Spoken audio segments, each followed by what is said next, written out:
ladies and gentlemen, boys and girls, happy Victory Wednesday.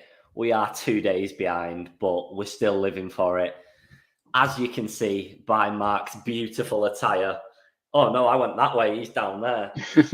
He is still living for the victory. He is in full Kirko mode, if I have ever seen it. This is episode 93, I believe. That's what the banner at the bottom says. So episode 93, and the title is Who's Next? It is not quite as explicit as our head coach said it, but we couldn't do that for YouTube purposes. So Who's Next is what we're moving on. We are going to review the Eagles win. We're going to preview the KC game, and then we've got a few little other bits to drop with you all. So let's get this ball rolling. Cal, you were part of the 4:30 a.m. club. You did all of it. I did parts of it.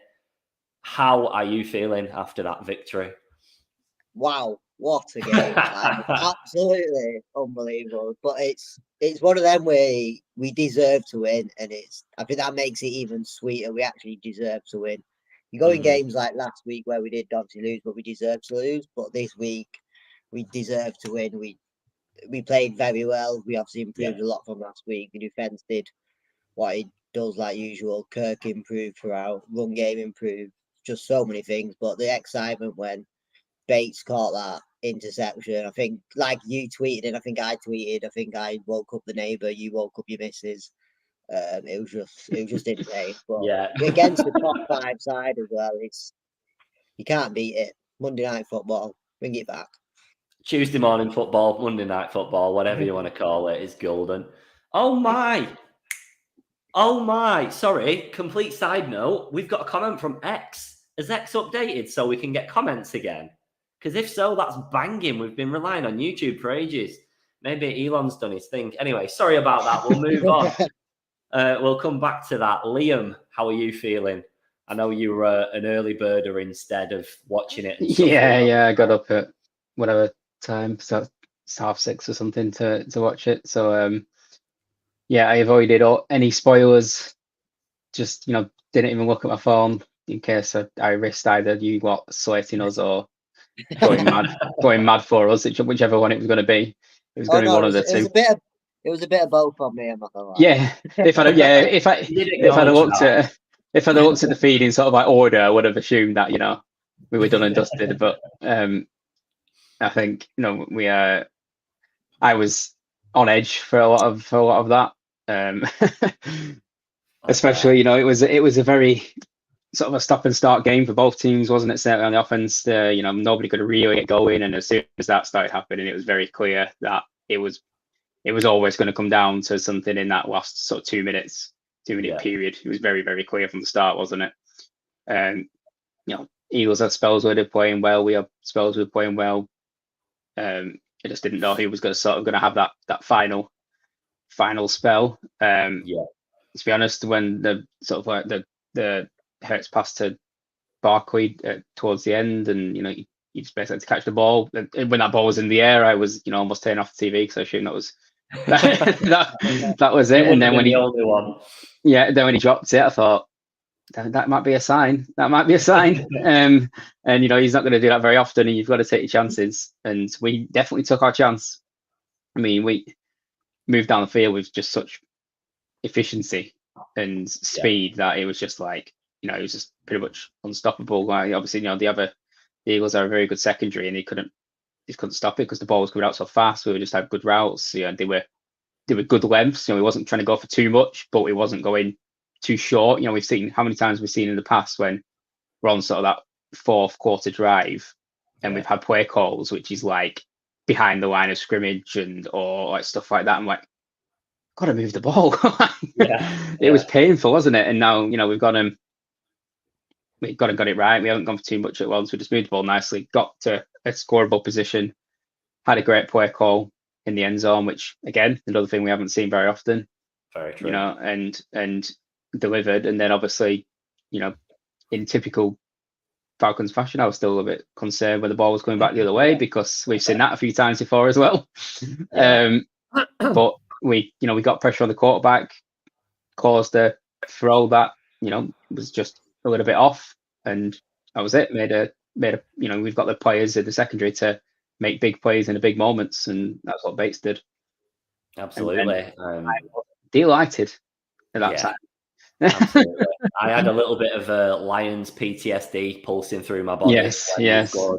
I just thought, you know what, there's disaster written all over this. It's bad. I'm going to jump in the comments really quick. That's a bizarre one. That could be a first. We've got a Bucks fan in the chat. Hello. Thank you for watching us.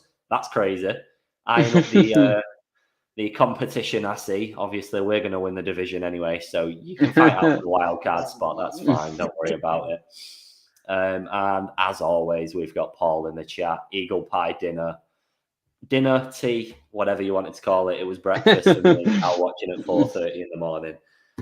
Right, now for the man of the moment with a fit that is questionable. Cool, I don't know. There we go. Show it off. So he's looking like Kirko. Mark, how are you feeling about the game? Although your attire is answering the question for me.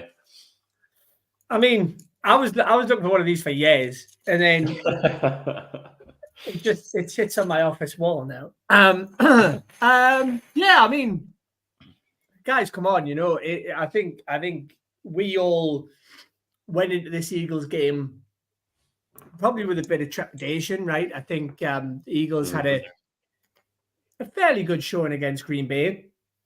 I don't think it was vintage kind of what we've known the Eagles can be. And I think our defense did really, really well. I think it was like Liam said, it was a bit stuttery. I think offenses across the league are a little bit stuttery at the moment, if I'm honest. Yeah. Like I'm not seeing a great amount of consistency anywhere at the moment, to be honest.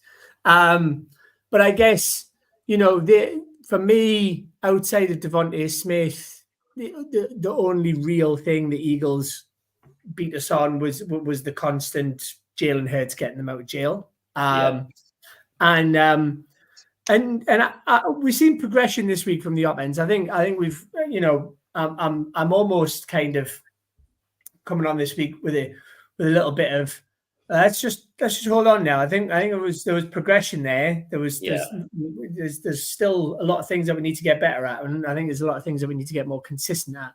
But I think what we've seen this week was a lot of the question marks that we've seen against the Steelers, and it would have been very, very easy to go, oh well, we're going to be better just because the Steelers defense is so great, right? And listen, Steelers defense had another shutdown game this week as well. Let's not take that away. So, for me, I think it was just that statement of we've kept ourselves in this game and we're going to go and finish it, and that to me was probably the most positive thing. I mean, I was one of the morning birds as well, so I think I woke up for work not long after you guys had retired. So and looking at that result through one eye, I had to kind of put the lights on and refocus a little bit to make sure. Did you get one of them? Did you give it? Yeah, exactly. But no, it was good, right? And I think seeing a team have that amount of calmness and that amount of confidence that late on, when the whole game was going, I wouldn't say going against them, but the whole game was going in a familiar way, chaps, shall we say. And listen, right, the one thing that you've got to do in those instances, because we got that ball in that end zone a bit too quick, is to go, right, well, we got to get in Jalen Hurts' face. And Caden Ellis, we can talk about an interception all day long. That pressure on Caden Ellis was what put Hurts off. And that pressure on the quarterback for me is just delectable. So again, more positives, more progression. And I think we'd all agree that we've probably seen ourselves as at 1-2 by the time we finish in Kansas City. Yeah. Finish against Kansas City, should I say? So I think we would probably all take that. But hey, right, let's have it right here. I think we give the Chiefs a game. Yeah, and to have that confidence again, to just go, listen, don't know, but I think we'll give them a game rather than going in every week to the vague sound of funeral music. Makes a nice change. I agree. I think if we lost against the Eagles and you're going into the Chiefs at 0-2 and mentally preparing yourself for 0-3, I think that is exactly what would have happened. Me and Cal were saying off air that if you asked us, when you asked us, we did our previews at the start of the season. After 3 games, we had us 1-2 anyway. So we just happened to have us winning against the Steelers and losing the other 2. So the fact that we've got a win out of those 3 games already is not a bad turnaround at all, because we all of us had us picking up the wins later on in the season. Yeah. And we accepted and acknowledged how hard this start was. So the fact that we even look like we've got fight in us, which we've been very much known for rolling over for teams, it's a huge, huge plus. Just going to jump in the comments real quick. South Mississippi. That's absolutely stunning. It's not a name I've seen before, so it could be a first-time watcher. I'm sorry about our accents. I'm sure we sound nothing like you lot over there, but we will... it's a river, Dan. Just the same. Golden Eagles, south of the Miss. Maybe they're a Golden Eagles fan. There we go. Lovely stuff. Right. Before obviously we move on, I think, let's be honest, 98% of this fan base after the Steelers game said we're going to get beat against the Eagles. Yeah. I think 98 is probably not enough. Yeah, I think we all said it. Literally, all of Twitter said it. All of the world said it. No one was confident. You look at all the presenters and all the TV presenters, all the experts. They put us all against it, and look what we did. So going into the Chiefs game, everyone might be still expecting the same, but you never know, do you? We've got that confidence after a win. It's not even just a win; it's a big win against a big team that will be in the playoffs without a doubt. So we can move on to the Chiefs, and you just never know what could happen. Boom! You're right. Nailed it. Second time catching us live. Well, we really appreciate that then, because we must be giving a little bit of something. And this time it is happiness as well, which is very unusual as a Falcons fan base. So we're all good. Right.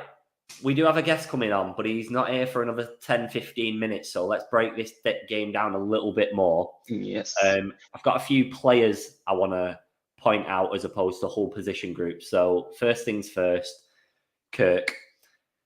He was heavily criticised week 1. Admittedly, did still look a tiny bit slow in the first, maybe second quarter. Ended up in field goals a lot of the time. But ultimately, he turned the game around for us with a sub-2-minute drive. So where do you think the improvement stemmed from? Are we talking just having snaps under the belt or training during the week? Where are we looking at? I'll let Liam start this one. Yeah, I mean, I think from the first, I don't know if it was his first passing play or actually the first run play. I think it was similar to what I mentioned last week. He was under center for the first few plays. Yeah. And that was something they didn't do a single time against the Steelers. And we did say that maybe because obviously, certainly with the handoffs to Bijan, he's obviously got to take sort of 3 or 4 rapid steps back to hand the ball off, and that there's a stress on your Achilles because of the way the movement is. Maybe didn't want to risk it that first game. Maybe he's feeling more comfortable doing it this week and started doing it. It's miles more effective for obviously the handoff to Bijan in the first place, because what you can do is add in that play action straight away, because that's what we did. We handed the ball off a lot to Bijan coming from under center. Obviously, as soon as you start to think that's a common theme, you only have to do play action once, can go for a big play, and he did it for a few different times. Not everything came off, but we managed to as soon as you have that in your arsenal, and you've got that fear of the running game, which we developed early, play action, where Kirk I think he's at his most comfortable. For me, I feel like he's a quarterback who he's almost the more sort of like time he has, the sort of like worse he is. Like when he holds on to that ball, you see he does a little pump fake quite often, and when he does that pump fake, he's kind of like struggling a little bit, and he does have like a bit of like anxiety throwing it sometimes when he gets that into that position.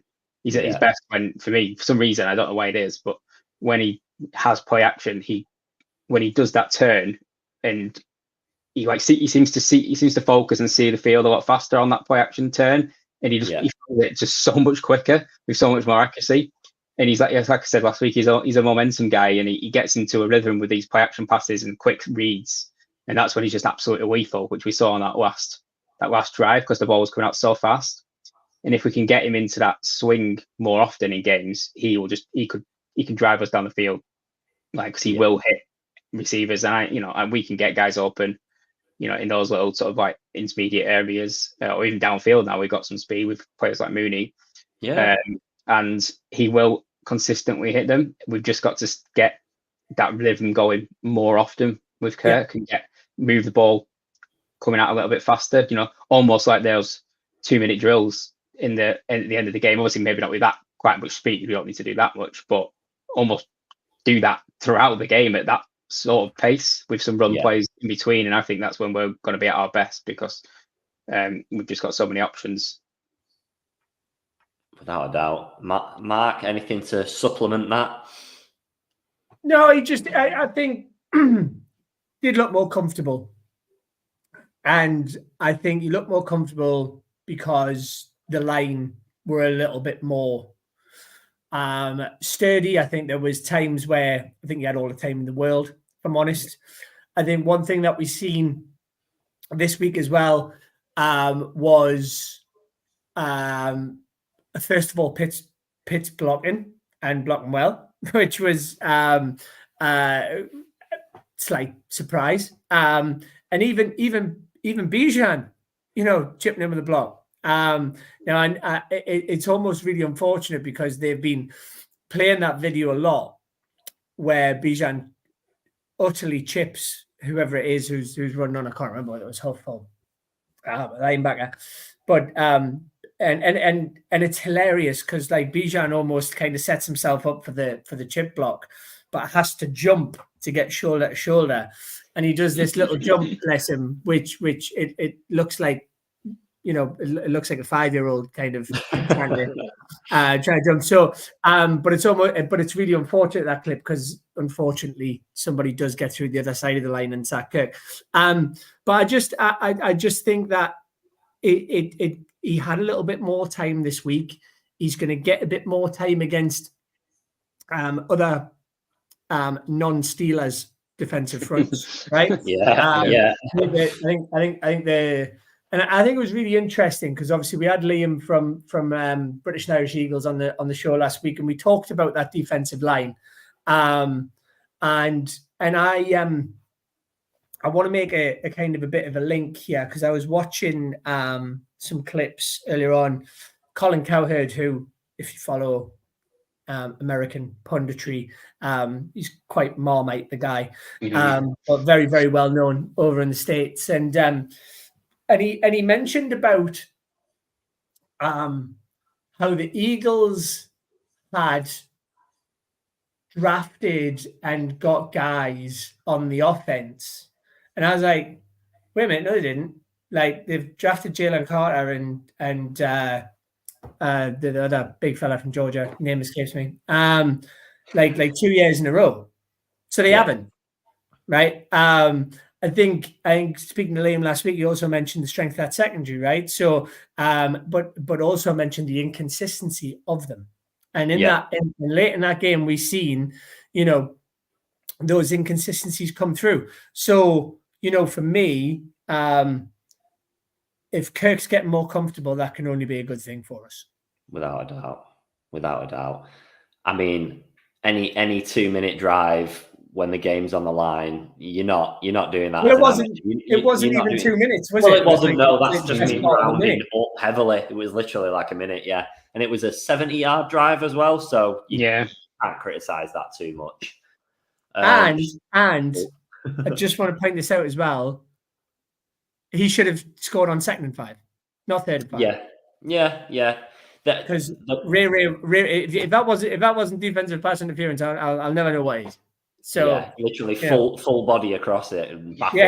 Turned him before the ball was even there. But I believe it was a Kama Sutra position. I thought I seen his little pad on his wrist. I was confused. So don't get me wrong. Play call for Drake on 3rd and 5 was great, but it should have gone in on 2nd and 5. Yeah, absolutely. Quick jump in the comments again. We got Paul featuring again. We've got Lee in the comments. We've got this one's a good point. It's only a quick talking point, but I don't know if you've all seen the clip. Surely you've all seen the clip. It's so Bijan laid a man out. That is the best way to put it. He decked him. It was great. It was not the kind of player I was expecting from him. Not that I don't think he's capable, but it's just not his game. Like, it's not what we want to see out of him. Of course, I want to see it, but it's not what he's there for. It's lovely. One man that I'm going to move on to next is going to be Jesse Bates. Cal, I know we had you screaming a few times throughout the night with the for multiple reasons. So go on. What did you think of him? He's just ridiculous, isn't it? He's probably the best signing we've had in the last few years. He's one guy we needed at the back, and that's what we got. And he does it more or less every game, like he did last year, even in a hard season. He smashed it. He comes over them bits where he might be quite quiet throughout certain games, but then he's guaranteed to pick most games. He always has that opportunity, and he doesn't.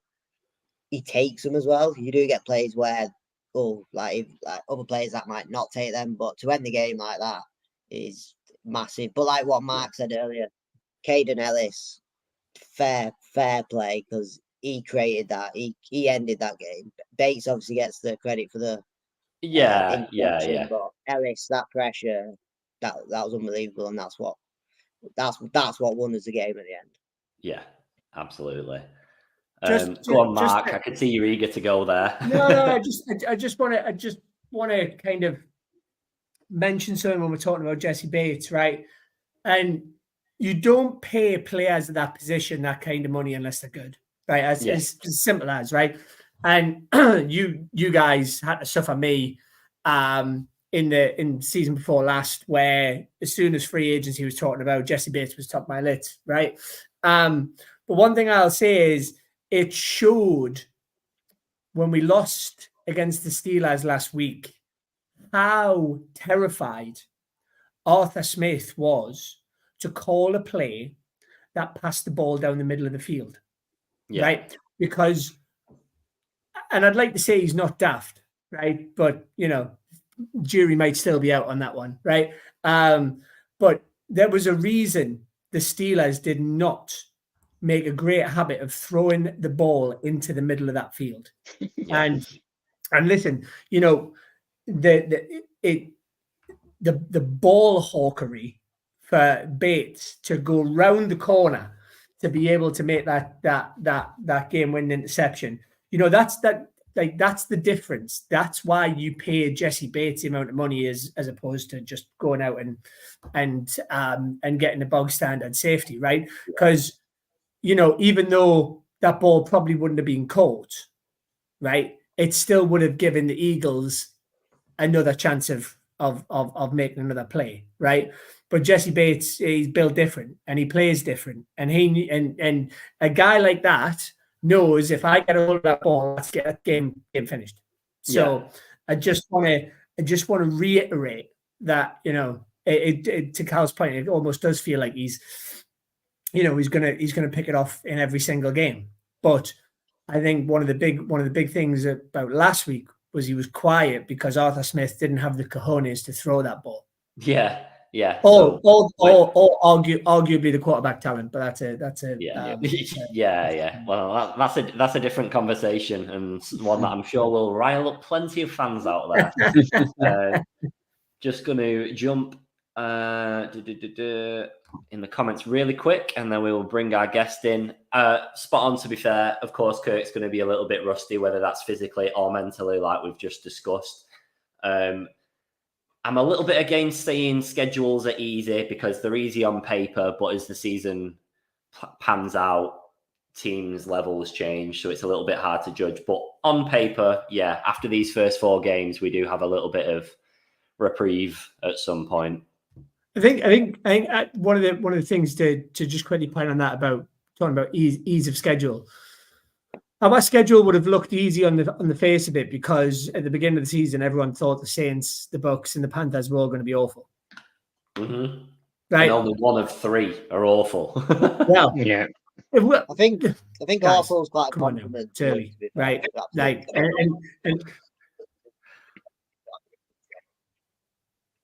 and one thing I would say is, like Saints first game, Carolina, guys, come on, right? And then second game, we all know the Cowboys love an absolute bin fire every now and again. So let's not get too ahead of ourselves. I think the Bucks, yeah, for sure. They look like they can still do some stuff. But I don't know. I think our schedule. This is why the progression is so important. We got to keep getting better because it isn't an easy schedule, whether we like it or not. Absolutely not. And we've got a bit of echo from someone. I don't know if somebody's mic's moved a bit. And following that comment about you saying our schedule does not get easier yet, I will introduce Neil, who is joining us as let's see if I can change that, as a Cheifs fan. Neil, firstly, thank you for joining us behind enemy lines. How are you doing? I'm good, thanks, man. Thanks for having me on. Appreciate it. No problem at all. Thank you for jumping on at very short notice as well, might I add. Last night we were scurrying around thinking, who do we know that's a Chiefs fan? And it turns out nobody for whatever reason. So we have a new friend in Neil. We're going to try our best not to make this like an interrogation. However, there's 4 of us and 1 of you. So Liam, I'll let you get started and we'll just go in screen order of any questions anyone might have. Nothing too deep, so don't worry about it. Yeah, no problem. Yeah, I can kick us off. I guess for me is, what do you think of the sort of the Chiefs' chances this year in general? I'm guessing, for previous years, everybody sort of doesn't write them. Nobody ever writes them off because obviously, there's obvious reasons why you wouldn't, but everyone always thinks they're going to take a step back because, the receiving core is not as good or the old line's not as good or something like that. Kelsey's going to drop off, whatever it is. What do you think? What do you think of this season? Is that the talk, or is it another roll onto the Super Bowl season? Whenever I do these shows, like I know it sounds arrogant, I know it sounds entitled, but yeah, Super Bowl. We've been in 4 of the last 5. Our worst season in the last 6 years is losing in overtime in the championship game. So the reality is, as long as Mahomes is healthy and Andy Reid's calling plays, there's no reason to think we're not going to be at least in the AFC Championship game and quite probably in the Super Bowl as well. It's just how it is these days. It's bloody great, I tell you. I've been a fan for 30 years. I've seen 2 and 14 teams, and we've been picking number 1, and this is just heaven sent. It's amazing. We actually can't relate, unfortunately, so we'll just live vicariously through you for the time being. Love that. Mark, have you got anything? Yeah, I'm just I tend to watch quite a lot of film, and I guess looking at if I think about the offensive side of the ball, when we talk about the Chiefs, right? It's kind of like, look, Mahomes can just make anything happen, right? But I'm interested to hear what your thoughts are around your defense this season. Obviously, very close game against Cincinnati.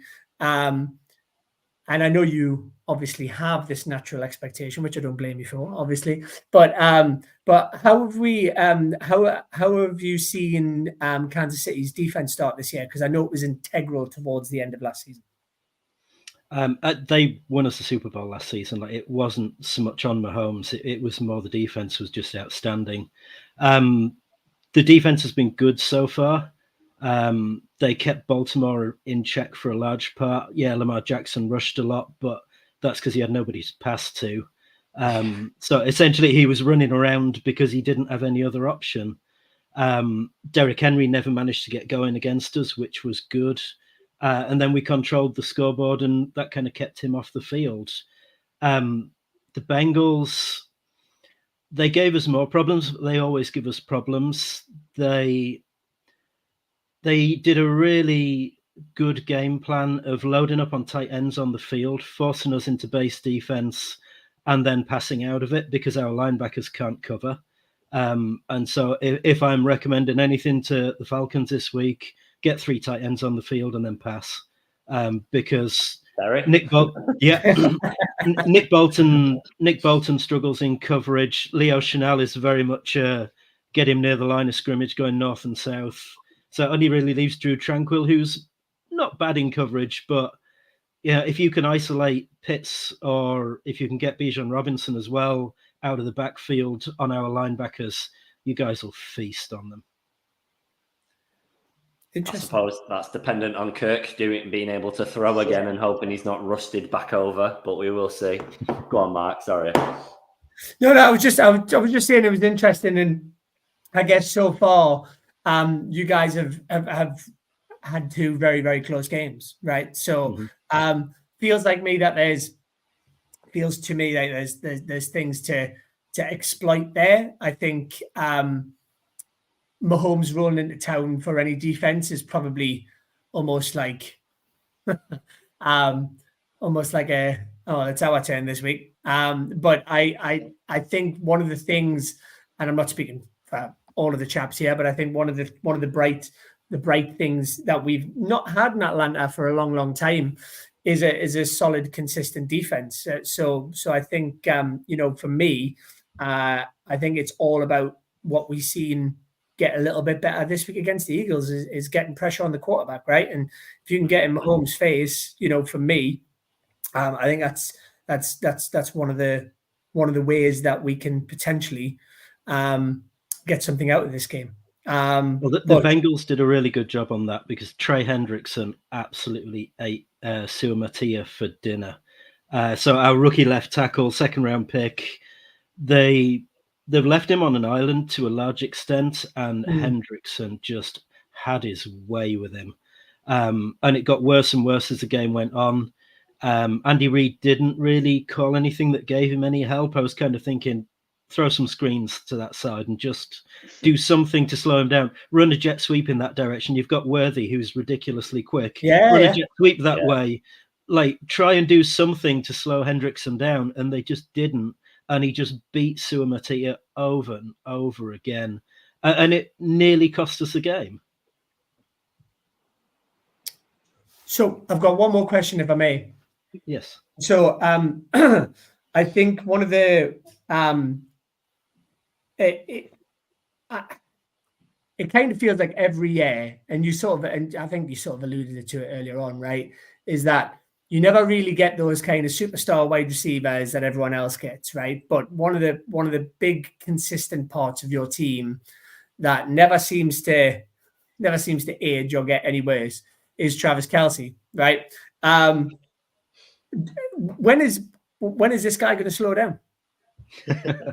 I mean, this year, production-wise, he's not done much of anything this year, but they also haven't really tried to target him either. I think the thing you got to understand with the Chiefs is there's 2 Chiefs teams. There's regular season Chiefs and there's playoffs Chiefs, and there are 2 very, very different teams. And you like on Sunday night, you won't see the good plays, you won't see the good blitzes. You'll see a relatively vanilla kind of game plan. The Chiefs basically try and do as little as they can to win the games. And the reality is our division is bad. Like, Denver are awful. The Raiders are bad. The Chargers aren't good. So we're going to win the division and we're going to be in the playoffs. And then that's when the good stuff comes out. That's when all the kind of stuff which you've been going, well, why hasn't this worked all season? Suddenly they start doing the stuff that you were thinking they would have done beforehand. So like, you're not going to see our best game plan. You're not going to see our best performance. That's why we play close games. Like, we're terrible against the spread. If you're a gambler and you back us against the spread, you're a fool, because we just don't cover the spread very often. And partly it is because they do just enough to win the games. Yeah. When you've got Mahomes and when you've got Reed calling the plays and you've got Chris Jones playing defensive tackle, you can get away with that. And then last year showed it doesn't really matter what the playoff run is. Like, we beat breaks off Miami, and then we went to Buffalo and we went to Baltimore, and we handled both of them pretty comfortably.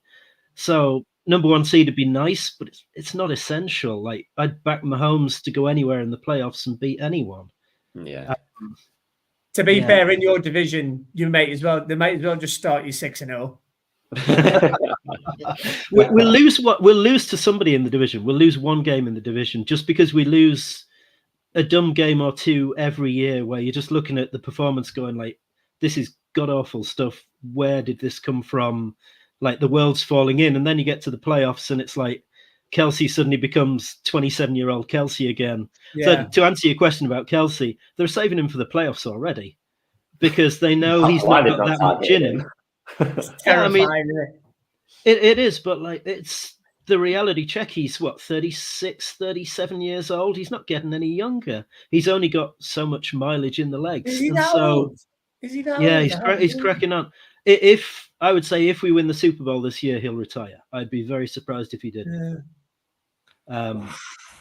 It's a hard one though, isn't it? Because you want to win, you want to leave on a high, but at the same time, when does that desire fade out of you? Because 3 Super Bowls on the bounce would be, well, it's historic anyway. But then just one more. Like, when does it stop? Possibly. I mean, he's got a 2-year contract, which the Chiefs can get out of relatively easily after this season. Yeah. But next season is also reasonably affordable as well. So if he wants to carry on, yeah, fine, great. I'd love to have him around. He's like best tight end possibly ever. But if you want to retire at the end of the season, it's not going to cost the Chiefs a great deal of money, and he can ride off into the sunset with Taylor Swift, and everybody's happy. Wow, what a horrible place to be in, right? Yeah, the struggle's real. Just going to jump in the comments a quick second, see if there's anything. I mean, hopefully anyone Justin can keep Mahomes. But the issue is, me and Cal were saying this, a bad Mahomes is still better than like 95% of the quarterbacks in the league. So it's completely irrelevant. So even if he's having an off day, he's still going to hit a very, very high percentage of the ball. And there are some bad ones at the moment. Oh, there's some really bad ones at the minute. Like last Sunday against the Bengals, he only had like 150 yards passing, and he threw 2, should have been 3 interceptions. Like, it was a really poor day at the office, but we still beat them. I think our bigger problem this week is the running game, because Pacheco, number 1 running back, broke his leg. He's out for 6 to 8 weeks. Clyde Edwards-Helaire, running back number 2, I don't rate him anyway, but he's on IR at the moment, so I mean, that's probably an equal contribution. That's interesting, because we had a comment around that. There we go. So why bring in Kareem Hunt? Because he knows the playbook. He's been there before. I don't expect to see Kareem Hunt play this week. It's going to be Carson Steele and Samaje Perine. If your listeners don't know who Carson Steele is, he is a fan favorite already. Undrafted rookie. He has a pet crocodile, lads. What more do you need? He's listed on the depth chart as a fullback, but he runs like a power back, a heavy running back. He fumbled once at the weekend, but he ran well. If you're going to drop deep and defend against the speed of Worthy, then he should do quite well running the ball. But I don't know that he's a long-term solution. So Kareem Hunt tides us over for 5 or 6 weeks until Clyde and Pacheco get back. Yeah, losing Pacheco is a big loss. And I mean the guy's a wrecking ball. So not that I'm trying to wallow in your grief, but it's that for me is music to my ears for this weekend. Cal, before we let Neil go on with his night and take him out of this interview scenario, do you have any final questions to top off this Cheifs interrogation? Yeah, I've just got one. It's a bit about us, really. But who or what do you think our biggest threat is towards you this weekend? Pitts has to be. If you can, as I said earlier, if you can isolate him against our linebackers, he'll have a field day. We tend to be reasonably good at defending the run, so like Robinson will get some rushing the ball, but I don't expect that to be a game deciding factor. But if you can isolate Pitts on, say, Nick Bolton, that's not going to be pretty. That really isn't. Yeah. So make the call, Danny. Make the call. Lovely stuff. Well, awesome. Go on. Sorry. No, I was just saying the word awesome and handing over to you for the next segment. There we go. Well, I was just going to say, no doubt it will be an interesting game. I don't want to say the word close game because you have no idea when the Falcons show up. There's two different versions of us. Ours aren't a regular season and playoffs. Ours are just good and dreadful. So we could get any one of the two. But Neil, thank you very much for coming on. No problem, lads. In fact, do you want to plug yourself? Do you want to say any? Well, I'll plug Arrowheads Abroad. So you'll find Arrowheads Abroad on Twitter, Facebook, Instagram. Probably Twitter's where we're most active. I'm sure we'll be game day tweeting, so you can keep an eye out on what we have to say on things. Yeah. But there's the usual stuff on there. I'm sure you guys do the same on the socials. Absolutely. We're horrific on it, especially Cal on game day. We all have our good days and bad days. Let's be very clear. Cal is horrific on it. We have very different game days to you, so you're filled with joy, we're filled with anxiety. There's a lot to take. Yeah, my emotions went from high to low to high again on Monday night, but it ended up with a high. So I've been much more mellow watching the first two games this season. Kind of once I came to the conclusion that we're in the playoffs already and kind of the season's 4 games long and starts in January, it makes the regular season so much easier to watch. It's a luxury we've never been afforded. I don't know. I can't wait until 2065 when we are all old and decrepit and sitting around doing this podcast in the old people's home, just watching football on a Sunday night, going, "Don't worry, lads, we're gonna do it again. It's gonna be champion." Appreciate you, Neil. Thanks very much for jumping on. Neil, it's been a pleasure. Thank you very much. Awesome. We'll be sure to tag you all afterwards and everything like that. So thank you. Thanks for having me on, lads. Appreciate it. Good luck at weekend. Hopefully not too much. Too much. Thank you. Bye. And we are back to a 4. Right. The clock is ticking. We've got any other business to cover around the league. But before that, there's a comment just popped up, and I don't know why. Says nice hoodies. So, as everyone may know, if you follow us on socials, we've been trying for a long, long time to find a merch supplier again. We've had merch in the past. We've done 2 different batches.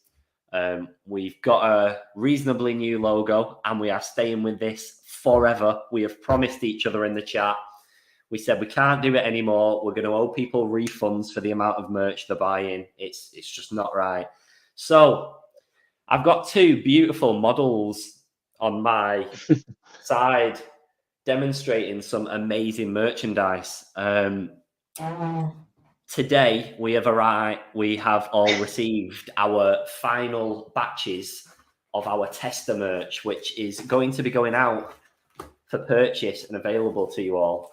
I've not opened mine yet. It's still packaged. So I cut it open before we came on YouTube, just in case YouTube thought me getting a knife out was inappropriate. There is a mug right there, but we're just going to do a little run through of what you can get yourself. Caps. They also come in snapback if you prefer a snapback. Beautiful. Different sizes, stunning fits. It's embroidered.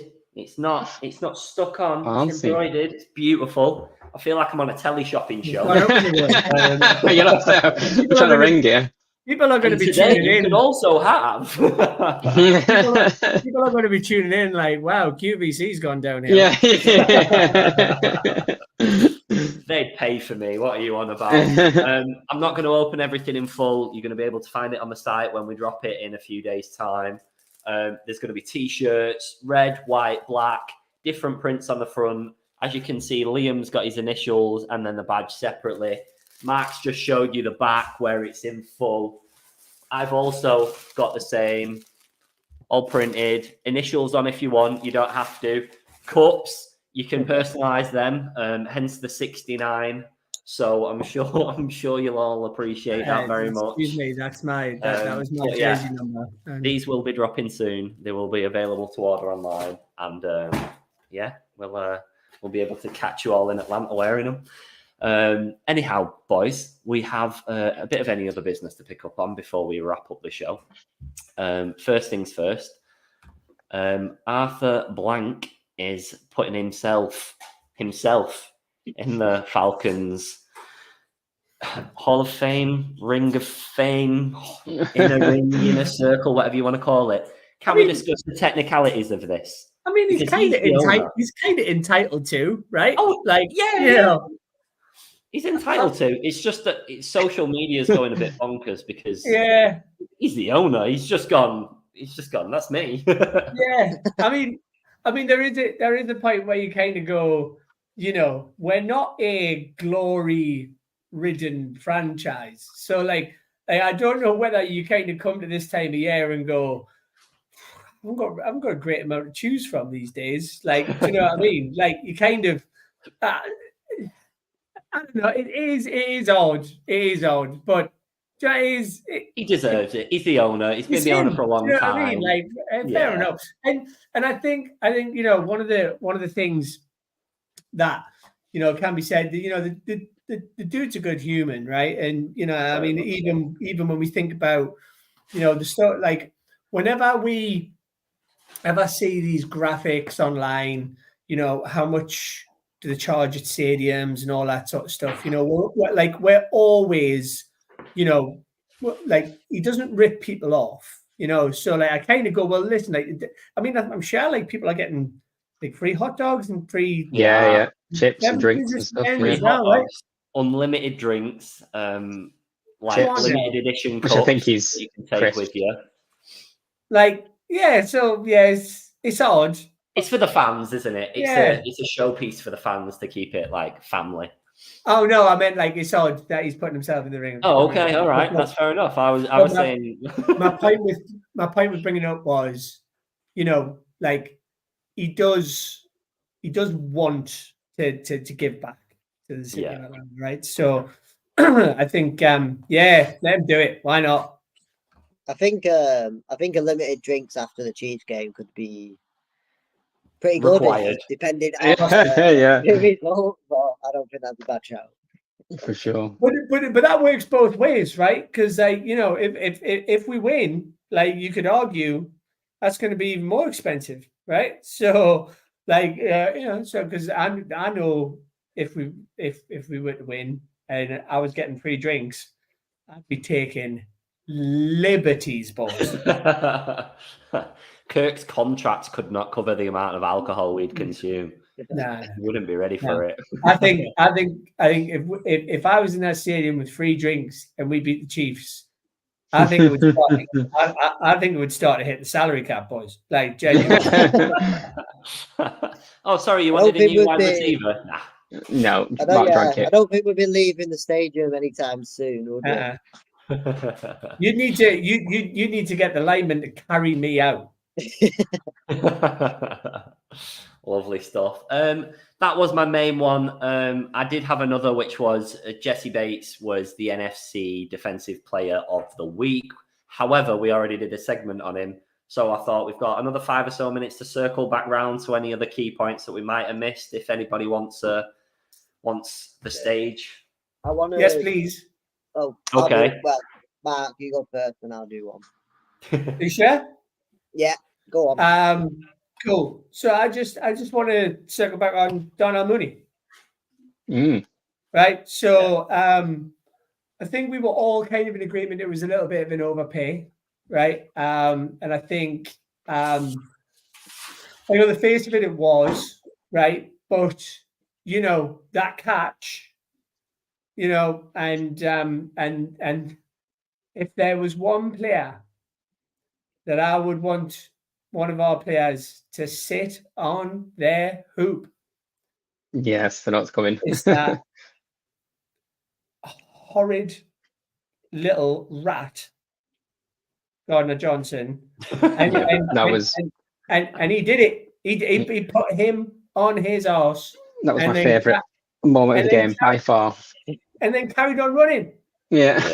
And somersaulted into the end zone. Like, Darnell Mooney, you are worth that contract, my brother. You keep doing stuff like that, and you will always have a friend in me. So yeah, I wanted to call it out because I think there was a lot in that game. A lot of it was centered around Kirk, but I think it was just like three. You could argue 3 of the most important plays to keep us in that game. Yeah, came from Darnell Mooney. So I just wanted to take a second to acknowledge that. And I'll hold my hands up. I was a little bit concerned about our wide receiver depth. I did not shy away from that during our preseason shows. And we're only 2 games in, but so far I am feeling much more relaxed. I don't think we feel shallow. The depth-wise, maybe, but the quality drop-off is nowhere near as much as I thought it would be. I think Mooney complements London much better than I anticipated as well. So I'm pretty happy. And just on that point, Ray, like he made some big plays again. He's doing things. Like apart from that, I can't remember. That one spat, I would say. But yeah. That was Gardner Johnson though, wasn't it? He's not. He's it's not like that. Fair enough. That was that's what he does. He riles people up, and that's why I bans players and just gets them to react to things. That's his game. And obviously he knows he can't react like that. I was nearly absolutely raging at Drake London though, for the celebration that made Koo kick it further than I would have liked. That's on to my next point with Koo, because was it a 45 I think? Because he got what was the penalty? Was it a 15-yard penalty? 15 yards. I think from scoring the touchdown, knowing you've got a field goal with or an extra point, that should be easy. You should still reach 45, which you ended up doing, but that adds a bit more pressure on, especially at the end of the game. So to do that and slot it straight through the middle. Absolutely. And to compliment Cal's point a little bit, people were slandering him in pre-season because he missed 4 kicks in one game, and everybody was going for his throat and going for his head saying, we need a new kicker, he's done out here. And he's just showed very quickly that he's still one of the top kickers in the NFL.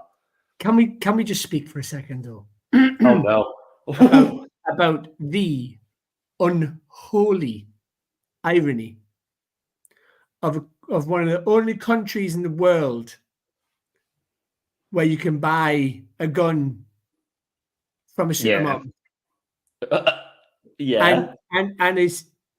And you get penalized in a football game for doing this. Like, come on, guys!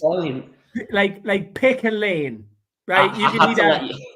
You can either buy guns in Walmart, or you get angry about somebody acting out, shooting a gun in the air.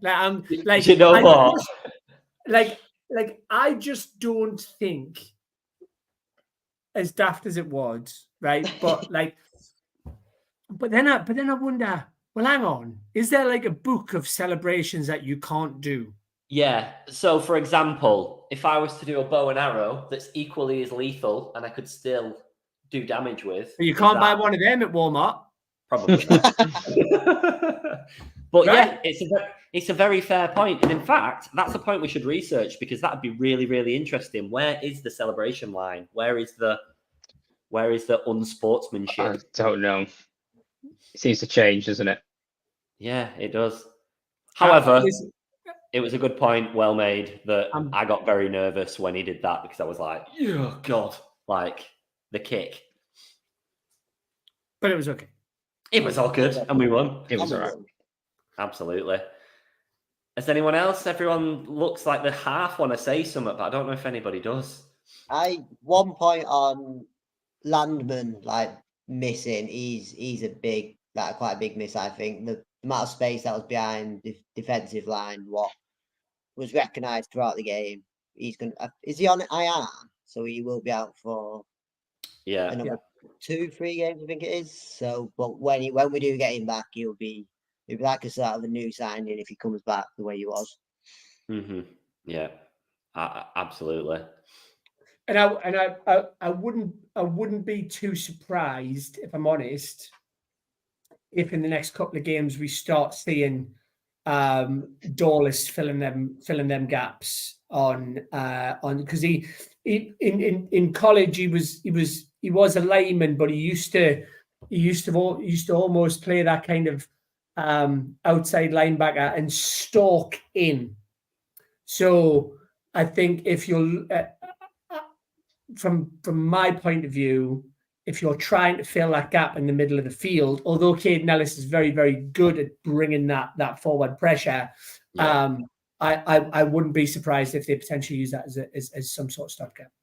Yeah, that makes perfect sense. Chaps, we are nearly at the hour mark. We usually like to try and wrap it up. This is last orders. This is it. I've not got a bell, so I had to knock. It's not quite as effective. If anyone's got anything else, anything on the Chiefs, as in like predictions, or we just leave it? Why not? 2 minutes. 2 minutes, quickly. Okay, my prediction is the Falcons win, 1-score game again. I said it against the Eagles. If anybody doesn't believe me, go on to either Falcons Twitter or my own TikTok, and I called it the night before. I said 1-score game, and everybody in the comments was like, So 1-score game, Falcons win, but it's not going to be field goal close. It's going to be touchdown. So it's going to be a 7-point game. Oof. Liam. Okay. I think I'm going to say 21-17 to the Chiefs. I feel like we can win it. I definitely not ruling us out, and I had us down as a loss. I'm going to stick with having us down as a loss. But I did say even before the Eagles game, I felt I actually was going into I was a little bit more confident in the Chiefs game than the Eagles game, which sounds strange. And I'm still saying the Chiefs to beat us when we just beat the Eagles, but I feel like that was this back and forth game where it was always going to be sort of like grindy and tough. Yeah, but I'm just a bit worried about what the Chiefs can do with their explosive plays, and maybe one explosive play too many will just tip us over the edge and make us like that. We definitely can run them close or beat them, but I feel like we might just get pipped. 1 score. Okay, all right, Mark.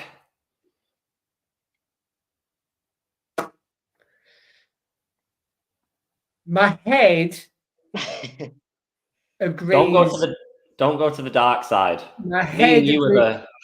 Listen. My head agrees with Liam, but yes, you know that I don't come on this podcast to talk all with my head. I come on this podcast to talk with my heart, and I think that Mr. Kirko Chains is going to bring it up the bag again, and I'm going to say we win it in another 1-point game. Beautiful. I'm going to say 26-25. Wow. Okay. And then next week I'm going to be back on this podcast. A lot of love. A lot of love. With the chain on and my victory Monday/Wednesday glasses on. And I'm going to be doing my little Kirko dance again. Yeah. So, yeah, why not? Okay. Cal, go on. Rack it up. Wait, now we're going to end up on a bad note. That's not the best.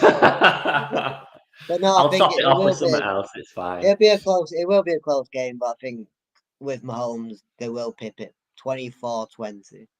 Okay, fair enough. Well, I'm going to pretend that didn't happen.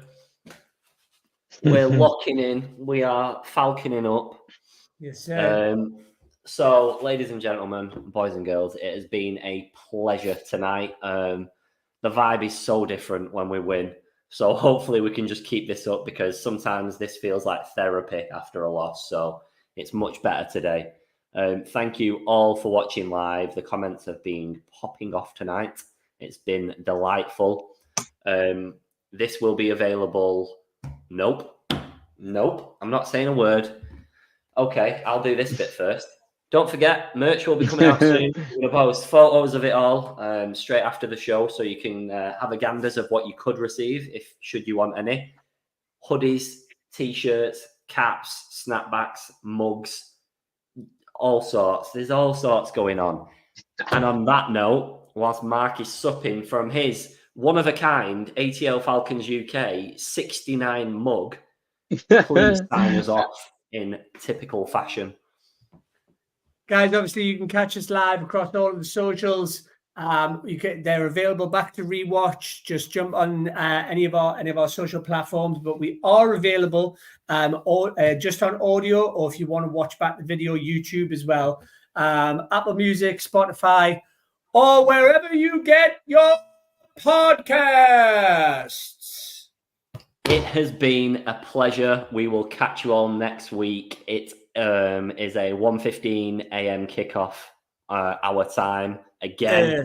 So whether we survive it or not, it's going to be a different tale. But no doubt we will be rooting for them that night or first thing in the morning. Catch you all next week, and thank you for watching. Cheers, everyone. Oh no. Sign it off. We've got a little technical error. What? And now we're going.